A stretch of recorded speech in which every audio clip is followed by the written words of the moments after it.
Good day. This is Dimitri Lascaris coming to you from Kalamata, Greece for Reason to Resist on September 24th, 2025. Most people nowadays seem to think that a radical is an extremist, an individual who takes unreasonable, even fanatical positions that are only marginally related to reality, if not completely divorced from it. The term radical, however, has a very different meaning in its origins. It's derived from the Latin word radix, which means root. Radical originally meant forming the root, and a radical was thought to be someone who got to the root of things. In other words, true radicals are not irrational extremists. Rather, they identify the causes of the problems we seek to resolve so that we can better resolve them. Canadian author and activist Yves Engler, who joins us today again here on Reason to Resist, is someone whom I've always regarded as a radical in the traditional and positive sense of the word. Not all of his political opponents, however, necessarily share that view, especially those of a right-wing persuasion. He's now running to be the leader of the Canadian political party, the New Democratic Party, which is nominally, at least at this time, the Social Democratic Party in the Canadian Parliament. And he joins us today from the west coast of Canada, Victoria, BC, where I imagine he's on a campaign event. Yves, thank you very much for joining us today. Thanks for having me. So, Yves, before we talk about your leadership bid and all of the various challenges you are confronting as at least someone whom I regard as a radical, I'm curious to know whether you yourself regard yourself as a radical, and if you do, in what sense do you see yourself as being such a person? In the sense that you laid out, I try to go to the root of issues and to understand the underlying issue. And I think the key is to not let structures of power dictate what you think or what one thinks, and even more importantly, what one says. And I think that's the norm in our political culture is that people with any sort of influence, be that a media personality, a politician, that they conform their own thoughts to what power considers acceptable. So if you do go outside of those parameters, you have to expect that there will be significant backlash, especially if you try to, or if you get any sort of traction or any sort of influence. But the objective of a researcher or activist, and I've been both of those things over the past 25 years, should be to get at the root of different issues. And to be concrete about it, everyone knows that from the standpoint of the species survival on this planet, that we need to shut down the Alberta tar sands. But most politicians won't even use the word tar sands because the oil industry has decided that we can only use the word oil sands as part of their marketing strategy. And they certainly won't say shut down the tar sands, even if the climate science is absolutely crystal clear on the matter. So could you talk to us more broadly about your political program briefly, but I don't want to, limit you to sound bites. Not interested in that. If you could give people a sense of what the core of your political platform is that you're running on in this particular campaign. Well, the core would be to change the priorities of this government. So right now you have a government putting huge amounts of resources into the military while there's 100,000 people living in abject poverty on the streets. Mark Carney announced $1 billion for homelessness as part of a big housing strategy a week ago. That's the cost of 1/8 of the cost of one of the surface combatant naval vessels that he's purchasing, which costs $7.5 billion each. They're purchasing 15 of those. The point of the surface combatants has nothing to do with defense. It's about advancing the U.S. Empire's bid to project power globally. So we are saying that this is absolutely social priorities backwards. But at a bigger picture level, we're talking about economic democracy. we say that we live in a democracy, and we have a certain amount of democracy in the political arena, but that is highly subscribed by the domination of corporations and capitalists in the economic sphere. And we have a situation where there's an incredible concentration of wealth. There's a billionaire class that dominates the media, that dominates the think tanks, that dominates the academia. They dominate the ideological institutions. And so they have undue sway over the whole political arena. And so we're calling for economic democracy, which we need to abolish billionaires, 100 millionaires. We need to tax them and expropriate them out of existence, and we need to bring one person, one vote a system rather than $1, one vote. And concretely, where there's social labor, or at least significant numbers of people working in social labor at a firm, there should be community or co-op ownership, and there should be workplace democracy. And so it's about expanding the economic sphere, or the democratic sphere, into the economic sphere. And ideally, of course, it's done by reforms, and many reforms, and by empowering working class institutions, empowering social movements, community organizations to be better placed to run firms, to run the economy.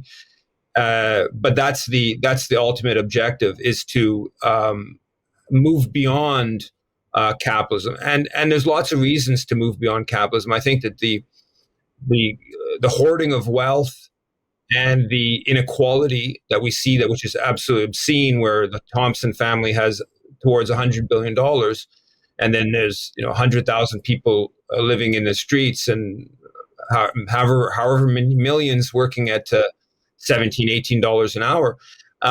But the capitalism is absolutely a threat to species survival. The profit maximization and constant growth of capitalism is simply unsustainable. And we need to say that very clearly. We need to not back away at all. Too much of the environmental movement has aligned itself with different segments of capitalism, be that wind or solar, or different supposed green capitalist initiatives. So we are putting very clearly on the agenda the need to move beyond capitalism for a mix of ecological, working class, health, and other reasons. And we've been somewhat successful. In 2.5 months of campaigning, we've probably raised the notion of capitalism more than the NDP party all of the NDP over the past 5 years. Let's just focus on a couple of foreign policy issues for a moment. In Canada, in the political realm, it is an article of faith that Canada should be a member of NATO. Nobody in Parliament, I can't think of a single person in Parliament over the course of my adult life who argued that Canada should get out, and that this military alliance is doing more harm than good and is not in the interests of ordinary Canadians or national security. You have been a vociferous critic of NATO, as have I. What is your position with respect to Canada's membership in NATO? Pull out of NATO. It's as you pointed out, it's on the fringes, the absolute fringes of political life in this country. But in fact, from the NDP standpoint, members voted to pull out of NATO in 1969, in the height of the Cold War. During the Cold War, they voted to withdraw, and that has never been rescinded formally from the party. All that happened is about 20 years later, when Ed Broadbent looked like he had a shot of winning, and the media started sort of dissecting official NDP policy more closely, the party leadership put forward this proposal to shift gears and to sort of quasi change their position. It was a little bit vague. So this is not, it shouldn't be viewed as an extreme position, but it's absolutely essential. I mean, NATO is a belligerent military alliance that has led Canada to major wars of aggression in Libya, Afghanistan, former Yugoslavia. It has played an important role in provoking the war with Russia, the question of NATO expansion. Even Jean Chrétien, the former prime minister, in June of this year, on the sidelines of the G8, he said clearly that he had long discussions with Vladimir Putin on this question, and NATO expansion was a central element in understanding the conflict there. So Canada should put on NATO for those reasons, but also we are in this radical militarist turn to pay or to undermine social programs and social entitlements to expand spending on the war machine. And that is explicitly about attaining these absurd NATO targets. This year, in June, Mark Carney, just before the NATO summit, announced a new $9 billion to the military budget by the end of the fiscal year, by March. And that's a huge, huge increase. Then the whole aim was to hit the 2% target of NATO spending. Then he agreed to 5% of GDP. There is absolutely no way of attaining these targets without huge cutbacks to social programs. So the best case scenario is these NATO targets are just undermine social entitlements and social programs, be it daycare, healthcare, building, social housing. The worst case scenario is it gives a whole bunch more means to these monsters who've been supporting this live stream Holocaust in Gaza. It gives them more means to intimidate and to wage violence internationally. That's what NATO is about. That's what increasing the military spending is about. And it should be clearly and aggressively opposed. Now, Heather McPherson, the one of the main candidates in the race, she has been a very staunch proponent of NATO NATO proxy war, and also sits on the NATO Parliamentary Association. So she is a booster of this odious alliance and a booster of a Canadian military that is very much oriented towards serving the U.S. empire and the NATO war machine. So I understand that you've had some difficulties recently holding your events at venues that your team had previously reserved, and that your access to these venues was deprived or taken away from you shortly before the events were scheduled to begin. Could you tell us about the difficulties you've had in that regard, and as far as you can tell, who is behind these difficulties? Since we announced back in early July, a whole bunch of Zionist groups, Zionist commentators, activists have stated repeatedly that the NDP needs to block us from participating in the race, that you can't let the members decide if they may or may not want me as a leader of the party. And so that's just basically continued, escalated. And so last Thursday, September 18th, we had a room booked at a church, Anglican church in Toronto. It had been booked for over 3 weeks. And there are thousands of leaflets and posters all around the city. 3 days before the event, the church told a Zionist activist that the room had been canceled. About 3-4 days before that, the head of the Canadian Anti-Semitism Education Foundation and some others began calling on people to email the church to cancel the event. And they canceled the event, and they announced the cancellation not to us And we have the actual emails, the timeline of emails. About 15 minutes before they announced it to these pro-genocide activists and organizations. And so we pushed back. About more than 5,000 people emailed the church. Then some of the Zionist activists started calling for the police to enforce a bubble zone. Toronto's adopted these bubble zones where to try to repress anti-genocide activism. And Mayor Weinstein, formerly from the Jewish Defense League, started calling on the city to adopt a bubble zone, or the police to enforce a bubble zone outside our event, because we hosted it on the steps. We announced we were going to host it on the steps of the church on Bloor Street, just off of downtown Toronto. Fortunately, the police didn't do that, but there was about 20 police that attended the launch event. There was about 120, somewhere between 120, 150 supporters that attended, and about 6 to 10 pro-genocide activists that tried to shout us down. It was actually ultimately just a wonderful event.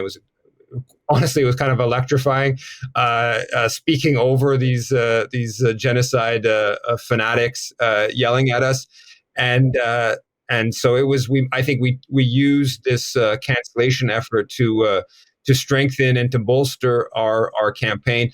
And then the next night, it was an event with a former professor at Wilfrid Laurier University in Waterloo, Peter Egland. He and I were supposed to speak about Canada and the genocide. And the day before the event, the university canceled the room. We got thousands of people to email the university. And fortunately for us, right outside the room that was canceled was this nice public space. And we just took over the public space, and about 50 people attended. And we turned it into somewhat of a, not quite a rally like it was the night before in Toronto, but a little bit of a rally. And I think because we had sent so many emails to the university administration, the security at the university, they walkie-talkied their superiors about what to do when we took over this space in the university. But they decided ultimately that they didn't want to escalate to the point of physically removing us from the space. So we were canceled twice, but we actually turned it into better events. We used it to fundraise. We've now raised over $75,000. We've really used these attacks, the added attention of these attacks, and quite honestly, people are just fed up. They're fed up with the people who are promoting this live stream Holocaust having this ability to act like authoritarian thugs. The fact that there's university administrators that are so pathetic that they cower to these forces of genocide 2 years into all the horrors we're seeing coming out of Gaza. So I sort of hope that these Zionist forces continue with their attacks, because they're not. I mean, they cause some trouble here and there, but they ultimately they're strengthening our campaign. So you mentioned you've raised $75,000. That's quite an accomplishment. You've been fundraising, I think, for a few weeks now. It's my understanding, please correct me if I'm wrong, that the entrance fee for leadership candidates that the NDP has set for this race is $100,000. Is that correct? It is. And you have until when to pay the entrance fee? You ultimately have until I think it's sometime in January to pay the final installment. It's installments of $25,000 per. One of them has to be paid just after formally joining the race, just after being vetted and giving in the nomination signatures. We've covered the nomination signatures, which is 500 members representing a series of regional age and equity criteria, and we've far surpassed that. We're somewhere around 1,100 nomination signatures. But also there's a vetting process. You have to pay $1,500 for that as well. But the vetting is where the party apparatus basically has the power to just exclude, and they have the power to exclude on the grounds that a candidate doesn't fulfill the values of the parties, the wording in the nomination document. And so what we've been doing is we've fulfilled the nomination criteria. We are fulfilling the fundraising criteria, but we have yet to submit our vetting package, because we understand that there are, Zionist forces that are demanding the party block us from the race, and there are forces within the party that don't believe in democracy and want to, control what the range of debate is. So we're trying to basically build a campaign, build a groundswell, build a sense that we are part of this campaign, to make it difficult for the leadership to exclude us. And do you know who is going to be on this vetting committee? Has that been disclosed to you? I don't know the names of the three people, but I believe it's the Lucy Walton is one of the people, the president of the party, and then there's two others. Right. And have you sensed up until now? I mean, I imagine, Yves, that let's be very clear. I'll just put this out there right now, and feel free to disagree with me if you want to. But although, the quote unquote mainstream political parties and the corporate media typically characterize the NDP as left wing, and some of them go so far as to say that it's radically left wing. My own personal view is that it is at best a centrist party. In some respects, one might argue, for example, its position on NATO and the Ukraine war, that it's more like a center-right party. I certainly don't think, although the core values of the NDP and the origins of the NDP can fairly be described as left-wing, what it has become, from my perspective, is not a left-wing party. The party establishment, the kind of people who would be called upon to render these vetting decisions, would be coming from that political orientation. I think it's fair to say, what I would describe as center, or even center right in some cases. And so one would imagine that they would be hostile to a person who, for example, refers to what is happening in Gaza as a Holocaust, although I think any person of conscience who is even minimally informed would regard that as a perfectly fair description. They would be hostile to someone who wants to see the party or the country pulled out of NATO. They would be hostile to somebody who is very critical of the proxy war, which has killed so many people needlessly in Ukraine. They would be hostile to somebody who talks about taxing billionaires out of existence. I think that's a fine idea, by the way. They would be hostile to somebody who is even openly critical of the capitalist system and says we have to replace it with something that is much more democratic and humane. So my question to you is, I imagine you agree with all of that. So my question to you is, I think that they probably were hoping you weren't going to meet the $100,000 fundraising threshold. I think it's crystal clear now that it's great news. You're at 75,000. You got to wait. You got lots of time left to raise the necessary funds. So that's not going to ultimately be an impediment, it seems, that you will not make the payment threshold. And doesn't sound like you're going to have a problem getting the necessary signatures, Yves, from party members. So it is probably going to come down to the vetting process and whether they use that to squash your candidacy. And so my question, sorry for the long-winded preamble, but up until now, have you seen signs of hostility from the party establishment? And if so, what are they? Yeah, we've seen many signs. The most recent and egregious one was I attended the Ontario NDP convention in Niagara Falls on Saturday. And we went to the registration desk to ask for a visitor's pass, as other leadership candidates have received. And the head of the Ontario, director of NDP Ontario, came over and explained that they had discussed with the federal party that only candidates that had already been vetted by the party were to receive a visitor's pass. This is a big convention, towards 1,000 people there.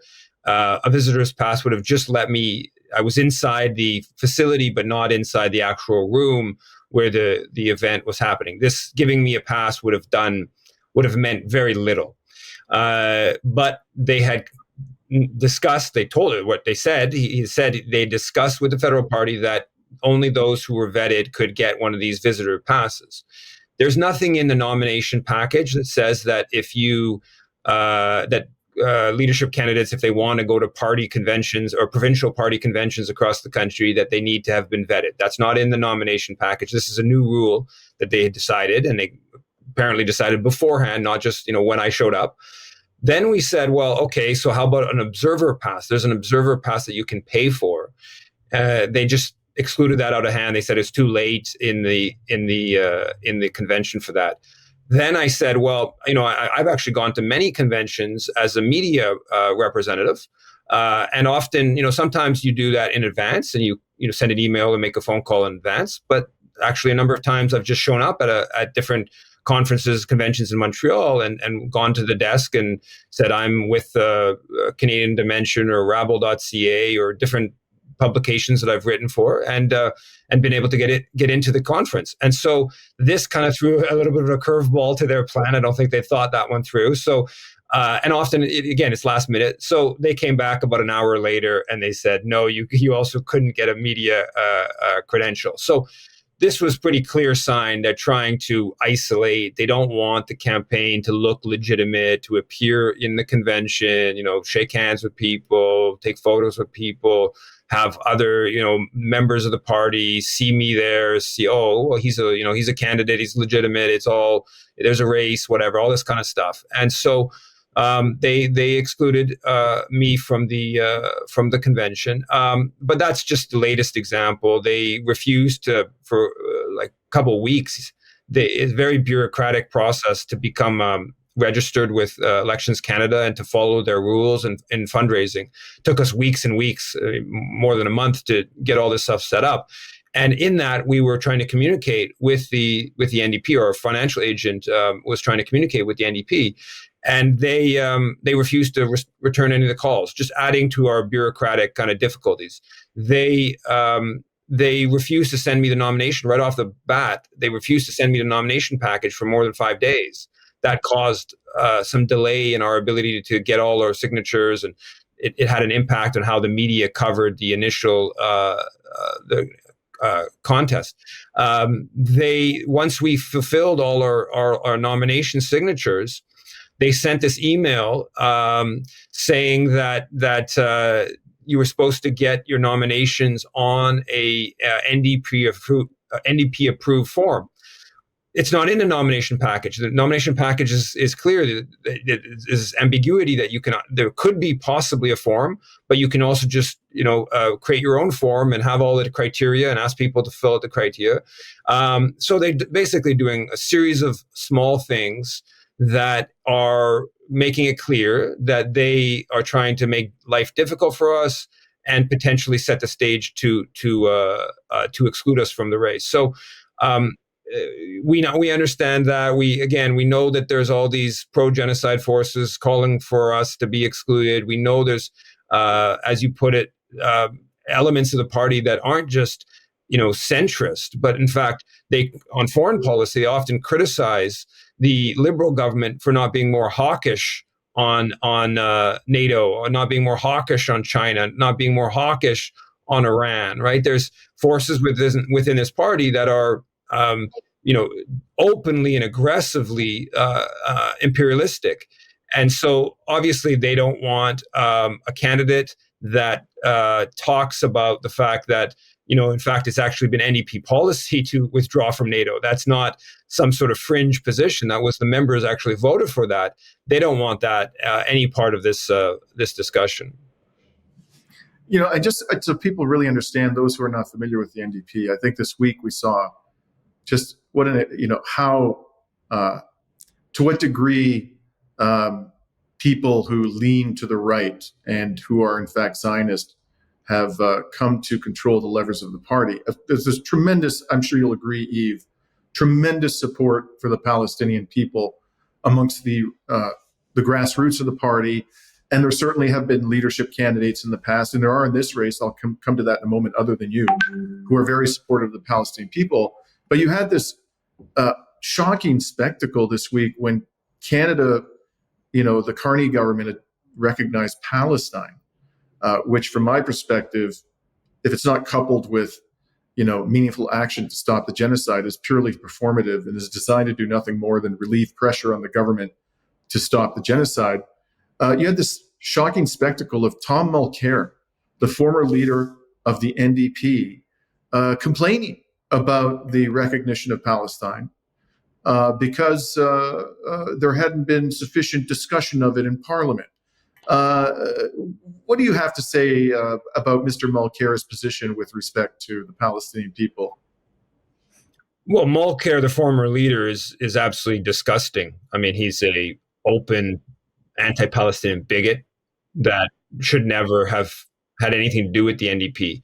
It's going to be a stain on the party's history that in this, in 2012, all the way to 2017, this open anti-Palestinian, someone who said, I support Israel in all situations and all circumstances. That's what he said back in 2008.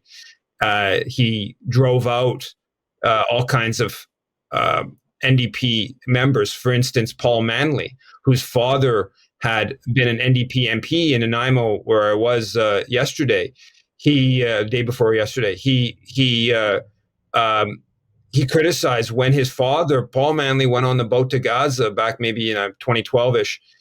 Paul Manley criticized the NDP for not saying anything about the fact that Israel had kidnapped his father, a former MP, and then the party under Mulcair, Tom Mulcair, blocked him from being able to run for the NDP, and then he went and won the seat for the Greens. This was an example of just the anti-Palestinian racism being a disaster for the party electorally by losing this important seat. And in fact, they still don't have the seat because there's now been more of a split between Green, NDP, and the Conservatives actually won the seat. So this is somebody who still talks like he's this influential character in the NDP, and it just speaks to the anti-Palestinian, but also just the pro-capitalist, pro-imperialist outlook of the party. It's gone so far from its roots as a genuinely social democratic. Its real roots go back to being anti-capitalist with the Regina Manifesto in the early 30s. But for at least for a number of decades, it at least was a sort of genuinely social democratic kind of party. But the end of that, at least since Jack Layton, there's been no more of this, genuinely social democratic. And I should say, even with Jack Layton, I mean, they supported the bombing. 2 different House of Commons resolutions supported the bombing of Libya. That's under Jack Layton. People talk about the great leader of Layton, but this is the destruction of Libya with a Canadian general overseeing the NATO mission. For electoral purposes, Layton supported that. So there's there's a history of just open anti-Palestinian racism. Mulcair is the most egregious example of that. We just saw actually that Sylvan Adams, this billionaire Zionist fanatic who's been pulling the strings at McGill, openly pulling the strings of the administration repressing student activism, and had this big race, bike race, and he sponsors the Israeli team, had a bike race in Montreal about a week ago. Sylvan Adams was donating to Tom Mulcair. So Tom Mulcair was getting his donations are coming from all these fanatic anti-Palestinian billionaires. So it's this is the state of the party, and it needs to be now.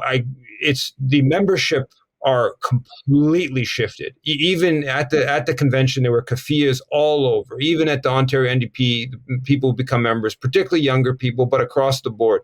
And so there is a huge shift within the party. We're of course going much further. We're calling for, and we're not actually even going very far in our demands. We're calling for just upholding Canadian law when it comes to Israel on the War Crimes and Crimes Against Humanity Act, on the Export-Import Act, with the registered charities, with the Foreign Enlistment Act. And we're calling for things like the abolition of the anti-Palestinian terrorism list that the Carney government is actually reinforcing right now to basically criminalize people for holding the symbols of organizations listed. So if Netanyahu came to speak at a community center or a religious institution and you had a flag of the Samidun Palestinian Political Prisoners Network, you could be thrown in jail for 10 years for waving that flag outside an event of Netanyahu under this new Carney legislation of supposed hate, combating hate. So this is, what we're putting forward. The NDP, the other leadership candidates have moved in the right direction on this issue, but they're still very cautious with how much they're willing to criticize Canada's deep complicity in the genocide. I want to go back to the vetting process, Yves. Again, I suspect you agree with this, but this vetting process is common. I mean, amongst the political parties in Canada's Parliament, all 5 of them, and they tend to be highly discretionary. The vetting process lacking enormously in transparency, intensely ideological, but under the guise of neutrality, ideological neutrality. And I've always been of the view that these vetting committees that are established by these political parties, it's just a filtration system, basically. It's a way to keep radicals, in the sense that you and I define the term radical, out of the party, out of the leadership race, keep the party firmly in the hands of people who are going to toe the line on really the issues that the billionaire class is concerned about, and will pursue policies that at least do not overly offend the billionaire class or are actually favored by them. That's what the vetting process is all about. And I know this from personal experience, as you are aware, because when I ran to be the leader of the Green Party of Canada in 2020, and we finished in second place with 45% of the votes on the 8th and final ballot, I was originally blocked from running by a vetting committee like the one you're going to have to deal with. For the most part, the reasons I was given overwhelmingly related to my advocacy for Palestinians and my condemnation of Zionists and Zionism. And ultimately, I did manage to get into the race when I appealed the decision. And this caused me to think a lot about this whole process. And where I landed on it, this whole idea of having vetting committees, is that if you really believe in grassroots democracy, participatory democracy, the only people who should decide whether or not somebody is fit to be the leader of the party are the members, period. And so I think that the way you should deal with this is you should have people want to enter the race. Okay, fine. It's fine to have a reasonable entry fee, not one that's huge, but a reasonable entry fee. And then what you do is, if people can pay the entry fee, you have them fill out a questionnaire. So for example, you ask them, do you have any criminal convictions? And if so, what are they? You might ask them their positions on particular issues, or like, what do you believe of, are you opposed to hate speech, whatever. Ask them questions. They have to put the answers down. And if they lie on one of those answers, if it's discovered that they gave a dishonest answer, that would be a basis to exclude them from the race. But basically, you just publish their answers so people can know. And so if, for example, they have a criminal conviction in the past, or let's suppose they declared bankruptcy, that's on the record. People know. And if people say, hey, man, we can live with that. We can live with this person having a criminal conviction. The person actually did their time. They paid their price to society. They've been rehabilitated. Now they want to run the party. We're okay with that. Or maybe they say, the members, we're not okay with that, whatever. The point is that people should be given the information that they need, members, to decide whether the person is fit to be the leader. but ultimately the decision should rest with them. So that's where I came out on it after having, gone through this anti-democratic process. I'm curious what your view is, Yves. Do you think there should be a vetting process? And if you do think that, what should it look like? How would a proper vetting process be different from the one you have in place now? Or do you more or less agree with my position that you shouldn't be having this vetting at all, and ultimately give the members the information they need to decide whether the person is fit to be the leader and let them decide? Where do you come out on this? Well, the first thing is that this is a really big issue, actually, and a much bigger issue than I think we necessarily realize. Like Peter Eglin, the prof who I did an event with at Wilfrid Laurier University, whose wife ran, Deb Chapman, ran for the NDP provincially. She sits on the city council in Kitchener. He was a prof for like 40 plus years. He was asked fairly late in the most recent election if he would run in Kitchener Centre, and they they said you have to submit everything you've ever written, and we'll look at it. He submitted like his package. He filled out the package, and because he was a prof for many years, there's a lot that he'd written over the years, and they got back to him like a week later saying there's too much here. They didn't say we're blocking you because you wrote something. There's too much to go through. We're just not going to deal with it, and no, you can't be the candidate. Another person in London, Ontario, came to the event, and they took him a year to vet him. And so he put in to run in a riding in London, Ontario, where the NDP actually has somewhat of a chance. It took them a year to vet him, and then they vetted him on the grounds that he could run in another riding, a more rural riding, where the NDP has no chance, just outside of London, Ontario. And so they got back. So the vetting process is just this kind of arbitrary control mechanism that the party has. And I would say when it comes to candidates running in for a specific riding, I think this arbitrary power that exists in the vetting process is wrong and odious. But I think you could at least start to make some argument for it. When it comes to a leadership race, the notion that an internal body gets to define the values of the party, the leadership race itself is supposed to be a big part of where the values of the party are defined, right? I would say resolutions at conventions and leadership races would be kind of the two primary areas where that should be, hashed out. So yeah, there should be the absolute minimum amount of kind of political intervention when it comes to vetting with leadership candidates. And I think what you've suggested makes a lot of sense in terms of releasing the information publicly, and if people were jailed or were bankruptcy or other things that some people consider immoral things, then that should be public. My personally, I have been jailed. I've been jailed a couple of times, and those are for political reasons. I don't hide the fact that I've been in jail, and I'm actually proud of the jailings that have taken place, and I have upcoming charges outstanding against me. But for instance, in this package, this nomination package, they have a question that says, "Have you been expelled from university?" Well, I was expelled. I was in the Concordia Student Union. I was a vice president of Student Union. And in the aftermath of the 2002 protests against Netanyahu at Concordia, I was expelled from university. So was that question just added just because they know that I've been expelled from university and just to give them grounds to block me from the race? I don't know. Mike Pellicek, the communications director, doesn't believe that question was in the 2017 nomination package. He's not sure. Also, there's a question about harassment. He's pretty sure the harassment question was in the previous package, but it's in this package. Well, Dalia Kurtz, this staunch Zionist activist, succeeded in getting the Montreal police to charge me for harassment. They have now ultimately dropped the charges that I harassed her, but they did. I was jailed for 5 days around this.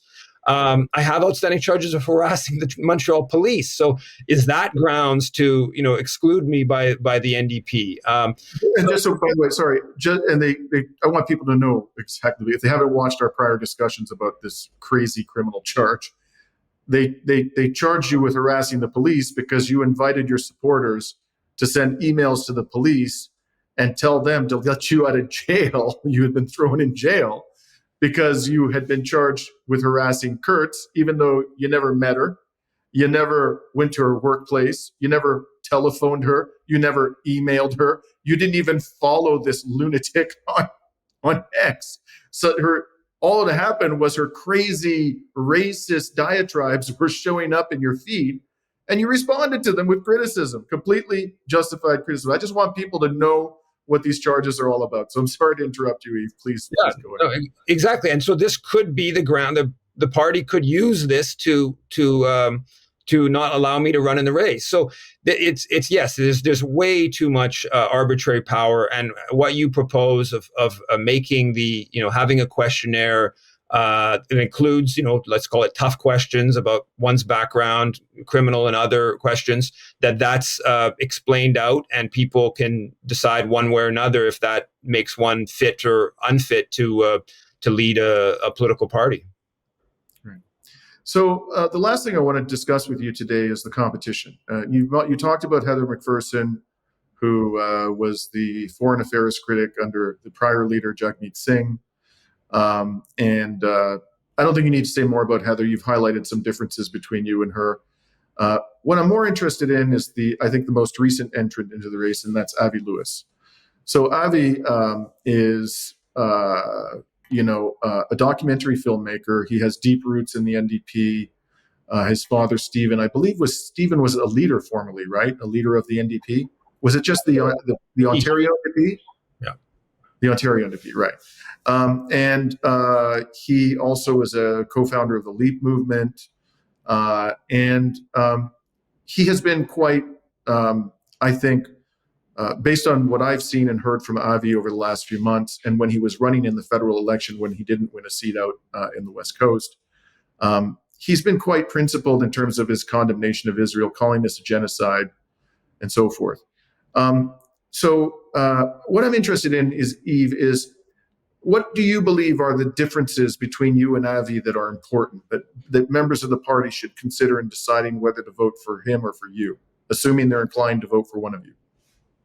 Yeah, I should also mention that Avi's grandfather was the head of the federal NDP. So at one point, his dad was the leader of the Ontario NDP, and his grandfather was the head of the federal party. Avi represents the left end of the kind of current NDP kind of world, I would say. And I think we would agree on a lot of positions. As a general rule, he wouldn't be willing to go as far as myself in terms of. So he would obviously say there's problems with capitalism. If we talked in private, he would probably say he's anti-capitalist. He obviously would say that in private that the tar sands need to be shut down.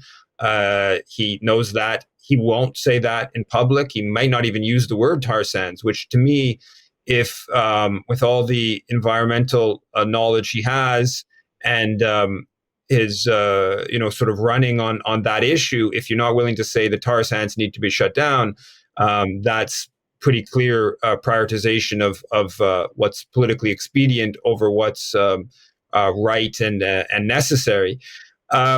You can get into like specific things on Palestine.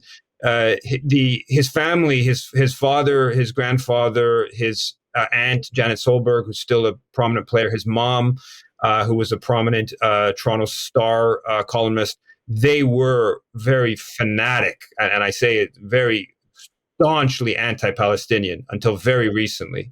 Even Stephen Lewis, after the UN Security Council defeat that Canada had in 2020, which we played a big role in, he was denying that the question of Palestine was a central contributor to that. Now they have changed.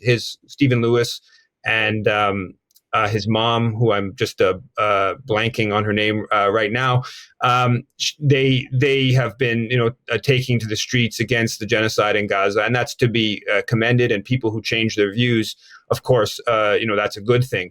But Avi still, there's some softness on the question of what he's willing to do on this. So, for instance, he's been in Vancouver. He ran in Vancouver in the last election. When the Samidoun Palestinian Political Prisoners Network was listed by the Trudeau government back in October as a terrorist organization, and this is a group that no one even claims. It's a grassroots Vancouver group. No one claims they have engaged in any form of violence. The only claim, the most hardline Zionist only claim, is that this group supported or assisted the Popular Front for the Liberation of Palestine, which itself is a listed terrorist organization. In reality, of course, it's a secular, leftist, anti-colonial organization that has engaged in armed resistance, as the Palestinians have a right under international law to resist illegal occupation. Nonetheless, Samidoun was listed back in October. Crickets from Avi Lewis, who is in Vancouver. The NDP BC government, David Eby, the premier of BC, he came out in support of listing Samidoun. I think that's one of the reasons why Avi wouldn't push back on that issue. So Avi has, he now calls himself anti-Zionist, and that's I think that's a good thing. But I would quite honestly prefer somebody who would stand up for civil liberties and call themselves whatever they want to call themselves, than someone who says I'm anti-Zionist, but when a grassroots organization is basically criminalized, as Samidoun happened to them, stay silent on an issue like that. So I would say that the Avi's acceptable to the mainstream of the NDP, the party bureaucracy. That he's not their preferred candidate, but he believes, I think, as I'm seeing things from outside, that there can be some sort of we can make some big coalition with the more leftward element of the party and the establishment sectors. I see things more that if we want to have a party that actually is tied to social movements, that is anti-capitalist, that is really confronting power. Unfortunately, that includes confronting important segments within the party. And so obviously, anybody who wants to change their views, who's, currently in a position of power in the party and join a campaign that's more oriented towards social movements and challenging corporate power and challenging billionaires and putting forward expropriation. I'm invite anyone to join and support that, but I'm not going to just only put forward ideas and organization based upon the constraints of what's acceptable to the leadership, the current leadership of the party. And I think that Avi essentially is willing to not go beyond that kind of disposition. Yeah, so I want to ask you in particular about one issue and where you believe Avi stands on this issue. You may not know the answer for sure, but I'm curious. And that is this whole notion of taxing billionaires out of existence. I think a lot of people in the NDP leadership and establishment, and certainly in the more right-wing parties, would think that that is radical in the negative sense of the word, not in the positive sense of the word. As you probably know, Yves, when I ran to be leader of the Green Party, I was very, very vociferous in supporting this idea that we shouldn't have billionaires. It's just insane.